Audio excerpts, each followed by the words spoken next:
So আপনি কি মনে করেন যে এখন আমাদের বাংলাদেশের জন্য কেমন কোচ প্রয়োজন? যে আর প্রশ্নটা যেটা যে কোন ধরনের কোচ দরকার, এখন বিষয় যেটা যে আমাদের আলহামদুলিল্লাহ পাইপলাইনে এত প্রবাসী আসছে এবং ভালো ভালো, আলহামদুলিল্লাহ, জাস্ট ইনজুরি না হোক বা কেরিয়ার প্রোগ্রেশন খুব খারাপ না হোক, মানে একটা একটা লেভেলে থাকুক, তো প্রচুর আছে আসলে এখন এত প্লেয়ার।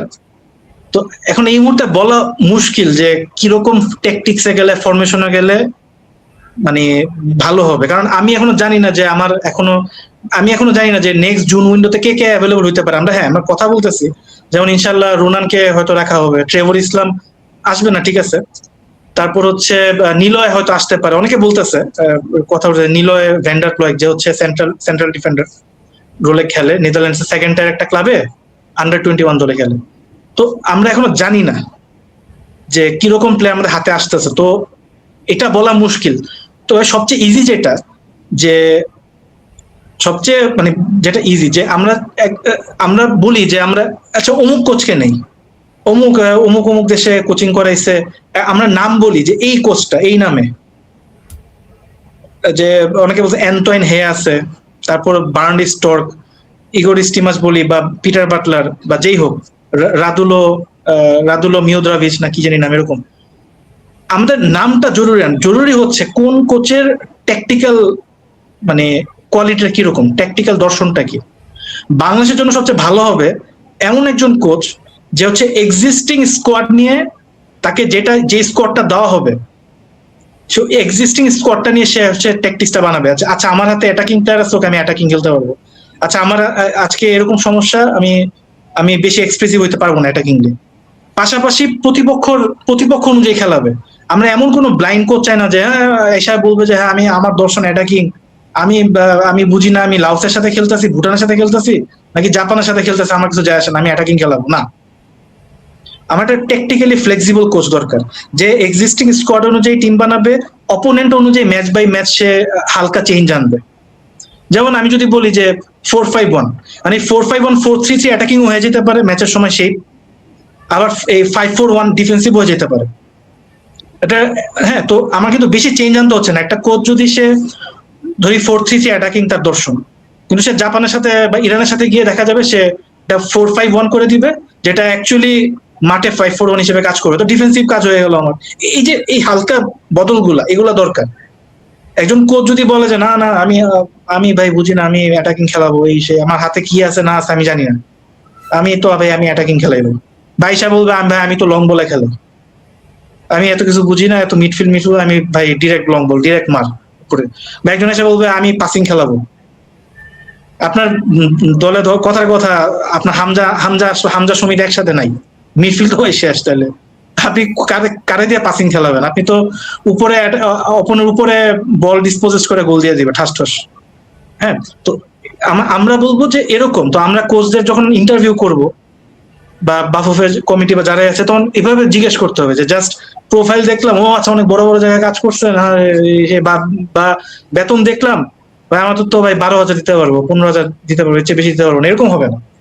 তো এটা হচ্ছে দুটা বিষয়, যে একটা কোচ টেকনিক্যালি ফ্লেক্সিবল হইতে হবে, এক্সিস্টিং স্কোয়াড অনুযায়ী সে এবং অপোনেন্ট অনুযায়ী সে তার ট্যাকটিক্সটা চালাবে। তো এটা, তো আমার মনে হয় এটা হচ্ছে সবচেয়ে ভালো ইজি ওয়ে এবং সবচেয়ে ইফেক্টিভ হবে। বাংলাদেশের জাতীয় টিমের জন্য যে কোচ সিলেকশন বা সিভি গুলা যাচাই বাছাই করা, বা হচ্ছে একটা কমিটি যে বিল্ড করা হয়েছে, কমিটির 3 জন সদস্য হচ্ছে সাইদ হাসান কানন, সাইফুল বারী টিটু এন্ড ইকবাল হোসেন। সো ভাইয়া এইটার ব্যাপারে আপনার ওপিনিয়ন কি? আমার ওপিনিয়ন হলো আসলে আমি ভেবে পাচ্ছি না যে আর কাকে দিয়ে দেওয়া যেত। মানে আমি এইভাবে বলতে পারি যে মানে অযোগ্যদের ভেতর সবচেয়ে কম অযোগ্যদেরই নিয়োগ দেওয়া হয়েছে। মানে আমি মাথায় নিতে পারতেছি না, যেহেতু এখন টেকনিক্যাল কমিটি বা এই রিলেটেড আমাদের তো কোনো বিদেশি এখন কেউ নাই, কোনো টেকনিক্যাল ডিরেক্টর বা কেউ নাই। আগে যেমন ছিল ইংলিশ যে পল স্মোলি, বা এখন তো এটা কেউ নাই।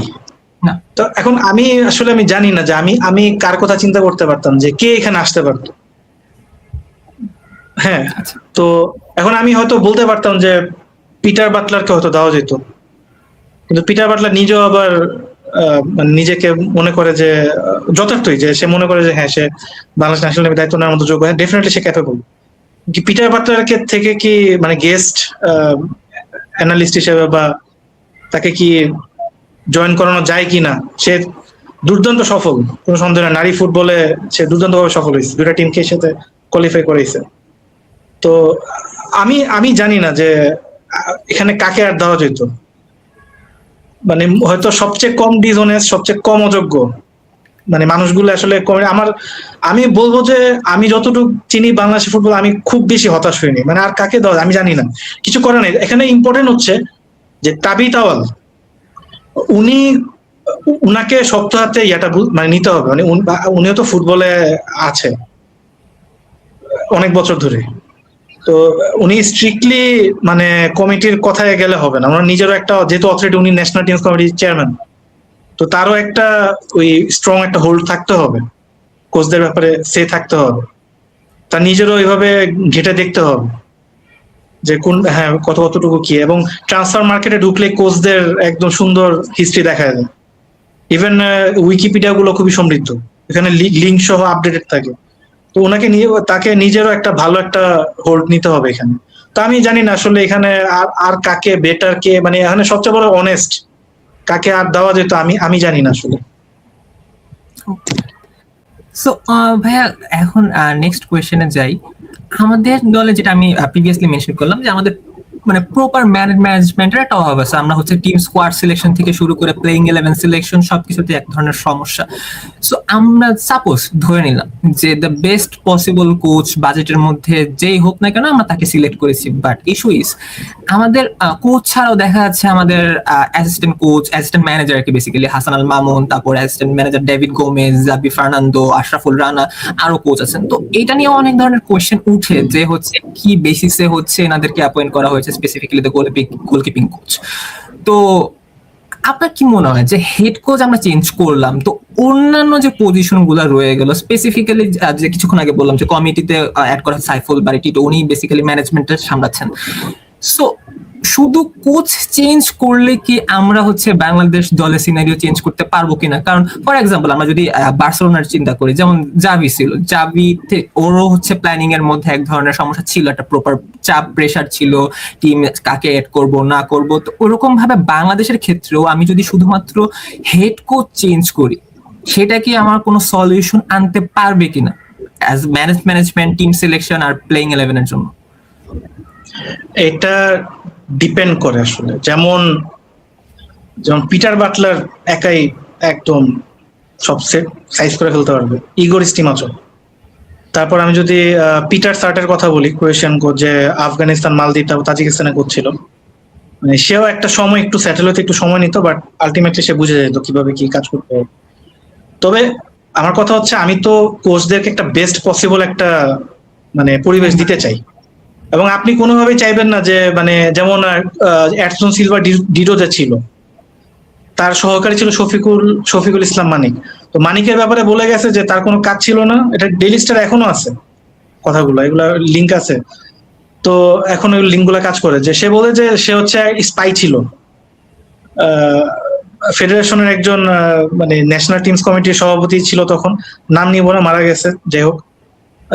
তার স্পাই ছিল, স্পাইগিরি করতো, যে মাঠ থেকে গিয়ে কোথায় কি করতো না করতো এই সেই, মানে খেলার চেয়ে অন্য কাজে মনোযোগ বেশি ছিল। তো এটা খুবই ইম্পর্টেন্ট একটা পয়েন্ট যে ডেফিনেটলি একজন যেই হেড কোচ আসবে, ভালো আশা করি আমরা ভালো একজন আসবে, তার নিজের একটা চয়েসে একটা সহকারী কোচ আসতে হবে। এটা সব জায়গায় খুবই স্ট্যান্ডার্ড একটা প্র্যাকটিস, যে একটা হেড কোচ আছে তার নিজের একটা পছন্দের স্টাফ নিয়ে আসবে সে, এবং সাথে একজন অনেস্ট দেশি কোচ সহকারী হিসেবে দিতে হবে। এখন এখানেও আমি ভাই বলা মুশকিল আসলে কে যে কম্প্রোমাইজ কে না। হাসান মাহমুদ যখন আসছে তখন তো আমরা খুব মানে নর্মালি নিছি, মানে খুশি না ও খুশি না, মানে দেখা যাক ঠিক আছে হাসান মাহমুদ সাফজয়ী প্লেয়ার, কই কখনো খারাপ কিছু শুনি নাই, কিন্তু সে যা করলো আসলে দালালি গুলো এভাবে সিন্ডিকেটের দালালি, নগ্ন দালালি, এটা খুবই আনফরচুনেট। নিজের কোচিং কোয়ালিটি নাই, এএফসি এও করে নাই এখনো, বা এইসব এএফসি বি পর্যন্ত বসে আছে, জামাল ভাই এএফসি এ করে ফেলছে। তো এখন আমাদের মানে এটা খুব সিরিয়াস, এটা কোনো হাস্যরসের কথা না যে দেশি সহকারী হিসেবে জামাল ভুঁইয়াকে দেওয়া যায় প্লেয়ার কাম সহকারী কোচ, অনেস্টলি, মানে যারা এফসি এ করা আছে, হ্যাঁ, যতদিন খেললো, পাশাপাশি আর বেশি দিন হয়তো খেলবে না আমরা ধারণা করতে পারতেছি। যাই হোক, অথবা সত্যি কথা মানে হাসার কিছু নেই এখানে, ইভেন একজন দোভাষী যদি দেওয়া হয় সহকারী, মানে তার ফুটবলে ব্যাকগ্রাউন্ড লাগবে না, সে জাস্ট কোচের ইংলিশ, হাঙ্গেরিয়ান বা যাই হোক, যে ভাষাই হোক, জার্মান, ওটা সে মানে বাংলা করে দিবে, প্লেয়ারদের বলবে, আর কিচ্ছু লাগে না ভাই। মানে এই দেশের কোচদের আনফরচুনেটলি ভাই, আমাদের তো সমস্যা বেশি, আমাদের প্লেয়ার নাই, সমস্যা এটা না, সমস্যা হচ্ছে আমাদের কোচ নাই ভাই। ভালো কোচ থাকলে ভালো প্লেয়ার আসতো। একে তো কোচের কোয়ালিটি ভালো নেই আমাদের দেশি কোচদের, তারপর বায়াসড, স্বজনপ্রীতি, করাপ্ট। হ্যাঁ, তা আমি সহকারী কোচ দিয়ে আমি কি করব ভাই, তাই না? তো আমার কথা হচ্ছে, হয় একজন ওই, হয় জামাল ভুঁইয়াকে দেখ, অথবা একজন দোভাষী দিয়ে দেখ সত্যি কথা। মানে টায়ার্ড হয়ে গেছি আমরা এগুলো দেখতে দেখতে, আর ভালো লাগে না এসব আসলে। তো এটা খুব সিরিয়াস একটা প্রস্তাবনা, এটা চিন্তা করে দেখতে পারে, দেখা যাক। কোচের সাথে একজন বিদেশি সহকারী কোচ আসবে তার চয়েসে, সাথে জামাল ভুঁইয়া থাকলো, অথবা একজন দোভাষী থাকলো, বা এরকম। এটা হচ্ছে বিষয়টা। এবং ম্যানেজার হিসেবে মানে নন ফুটবলিং ম্যানেজারকে দেওয়াই ভালো, যে কোনো ইয়া করতে আসবে না, মানে কোনো ধরনের নাক গলাইতে আসবে না, বা এরকম। যেমন সত্যজিৎ দাসরূপ যেটা ছিল, মানে জেমি ডেকে একদম এক্সপ্লোর করে ফেলছে পুরো, একদম শেষ করে ফেলছে। মানে কি পরিমাণ যে অবিচারটা হয়েছিল ওই সময় সুফিল আর মতিনের প্রতি, বলার বাইরে আসলে। তো ম্যানেজার মানে আমি জানি না আসলে এখন এই যুগে এসে ম্যানেজারের কাজ এক্স্যাক্টলি কি, বা এখানে নন ফুটবলিং ব্যাকগ্রাউন্ডে কাউকে দেওয়া যায়, যার কোনো ধরনের কোনো প্রতিষ্ঠান বা এরকম কারোর সাথে কোনো বড় কোনো যোগাযোগ নাই, যে যার মাধ্যমে সে আবার প্রভাবিত করার সুযোগ হবে। সে জাস্ট ভাই তোমার যা যা করার ওটাই করবে, এখানে ফুটবল না করানোর দরকার নেই তোমার। হেড কোচ আছে সে একাই যথেষ্ট। হ্যাঁ, এবং টেকনিক্যাল ডিরেক্টর আমার মনে হয় যে এখন বাফুফের অপারেশন যেভাবে বাড়তেছে, যেমন আন্ডার 20 কে তারা ফ্রেন্ডলি ম্যাচ খেলাবে, ক্যাম্প করাবে বাছাইয়ের আগে। আন্ডার 23 দল সম্ভাব্য, যে আমরা আজকে জানতে পারলাম দুপুরে যে আন্ডার 23 দল এখন জুন মাসে মালদ্বীপে একটা টুর্নামেন্ট খেলে যাবে, যেখানে তাদের অপোনেন্ট সব সিনিয়র ন্যাশনাল টিম, মালদ্বীপ, শ্রীলঙ্কা, পাকিস্তান। তো তো এই যে আন্ডার 20 দলকে ফ্রেন্ডলি খেলা, ইভেন গত বছর কিন্তু এই কমিটি কিন্তু আন্ডার 23 দলকে বাহরাইনে কিন্তু ফ্রেন্ডলি ম্যাচ খেলায় আনছে। তো এই যে অপারেশন বাড়তেছে কিন্তু, এবং প্রবাসী আসতেছে, আমরা অনেকেই বুঝি না ভালো করে, যাচ্ছা অমুক লোয়ার টার ইংল্যান্ডের 7ম টারে খেলে, অস্ট্রিয়ার 3rd টারে খেলে, বা বা যুক্তরাষ্ট্রের 4র্থ টারে খেলে, কে কেমন প্লেয়ার, যেহেতু অনেক প্রবাসী পাইপলাইনে জমা হচ্ছে, এগুলো বোঝার বিষয় আছে। তো অপারেশন যেহেতু বাড়তেছে, আমার মনে হয় যে আরেকজন বিদেশি ভালো একজন টেকনিক্যাল ডিরেক্টর আনার জরুরি হয়ে গেছে। তো এটা ডেফিনেটলি চিন্তা করতে হবে। যেমন যেমন টিটু আমি বলবো যে টিটুকে আমি পুরোপুরি ভিলেন হিসেবে দেখি না, অনেকে খুব বেশি সমালোচনা করে, আমি অতটা আমি রেশনাল থাকি তার ব্যাপারে। সে ভালো টেকনিশিয়ান ছিল না, বাট সে স্কাউট হিসেবে ভালো। এবং আমি মনে করি যেমন সে আরহামের ক্ষেত্রে একটা ভুল করছে। আমি বলবো না যে সে আরহামকে সিন্ডিকেট করা, সে সিন্ডিকেটের অংশ হিসেবে সে আরহামকে বঞ্চিত করছে, না। সে আরহামের ব্যাপারে বলছিল যে আরহামকে যখন সিনিয়র ন্যাশনাল টিমে খেলানোর কথা উঠেছিল গত বছর ইন্ডিয়া ম্যাচের আগে বা এরকম একটা সময়, তো তো টিটুকে জিজ্ঞেস করেছে, টিটু অনেস্ট, সত্যি একটা সত্যি অ্যান্সার দিচ্ছে, অনেস্ট। সে বলছে যে আরহাম রেডি না এখনো সিনিয়র দলের জন্য। এটা সত্যি কথা, আরহাম ফিজিক্যালি রেডি না সিনিয়র ন্যাশনাল টিম বা এই সিনিয়র ইন্টারন্যাশনাল ফুটবলের জন্য, সত্যি কথা। কিন্তু টিটু আনফরচুনেটলি যেটা জানে না, যে ওয়ার্ল্ড ওয়াইড প্র্যাকটিস, যে আমি একটা পটেনশিয়াল ফুটবলার দেখতেছি যাকে অন্য দেশ নিয়ে যেতে পারে, আমি তাকে আস্তে করে নিয়ে আসবো, নিয়ে এসে তাকে অল্প অল্প গেম টাইম দিয়ে আমি তাকে ক্যাপটাই করে ফেলবো, ফিফা রেগুলেশন আটকায় ফেলবো আমার নিজের দেশের।